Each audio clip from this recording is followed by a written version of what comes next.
ചേന്നൻ പറയൻ്റെ തമ്പുരാൻ രക്ഷപ്പെട്ടിട്ട് 3 ദിവസമായി. തമ്പുരാൻ്റെ സ്വത്ത് കാക്കാൻ ബാധ്യസ്ഥനാണ് അയാൾ.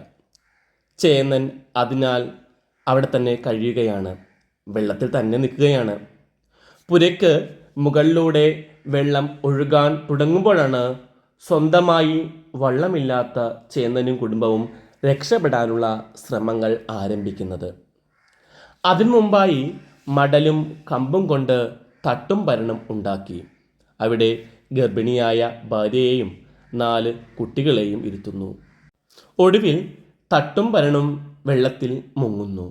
ഈ സമയത്താണ് അവരെ വാരി പൊളിച്ച് അയാൾ കൂരയുടെ മുകളിലെത്തിക്കുന്നത്. ചേന്നൻ കൂകി വിളിച്ചപ്പോൾ വള്ളക്കാർ വന്ന് അവരെ കയറ്റിക്കൊണ്ടുപോകുന്നു. രക്ഷപ്പെടാനുള്ള തിരക്കിനിടയിൽ പട്ടിയുടെ കാര്യം അവർ ഓർക്കുന്നില്ല. വള്ളം നീങ്ങുകയും പട്ടി തനിച്ചാവുകയും ചെയ്തു. നായയുടെ യജമാന സ്നേഹമാണ് ഈ കഥയിൽ തകഴി അവതരിപ്പിക്കുന്നത്. രക്ഷപ്പെടാനുള്ള വള്ളം വന്നപ്പോൾ എല്ലാവരും വള്ളത്തിൽ കയറിക്കൊണ്ടിരുന്നപ്പോൾ നായ പുരയുടെ പടിഞ്ഞാറേ ചെരുവിൽ ഒരു അനക്കം കേട്ടു. ആ അനക്കം തൻ്റെ യജമാനന് എന്തെങ്കിലും കുഴപ്പമുണ്ടാക്കുമോ എന്ന് അവൻ അന്വേഷിക്കുന്നു. ആ അന്വേഷണമാണ് നായക്ക് ഈ ഗതി വരാനുള്ള കാരണം. തന്നെ കൂടാതെ യജമാനൻ പോയിട്ടും കുടിലിലേക്ക് വരുന്ന ജന്തുക്കളെ അവൻ അട്ടിപ്പായിക്കുന്നുണ്ട്. പുരയുടെ ഉള്ളിലേക്ക് ഒരു നീർക്കോലി കയറിയപ്പോൾ അവൻ ക്രൂരനാകുന്നു. വാഴക്കുല മോഷ്ടിക്കാൻ വന്ന കള്ളനെ കടിച്ച് പരിക്കേൽപ്പിക്കുന്നു. യജമാനൻ്റെ ഇത്തിരി സമ്പാദ്യത്തെ മോഷ്ടിക്കാൻ വന്നവരോട് എതിർത്ത് നിൽക്കുന്ന നായയെ നമുക്ക് ഈ കഥയിൽ കാണാം. സ്വന്തം ജീവൻ വെള്ളത്തിലായിട്ടും കള്ളന്മാരെ അവൻ ചേർക്കുകയും കടിച്ചോടിക്കുകയും ചെയ്തു.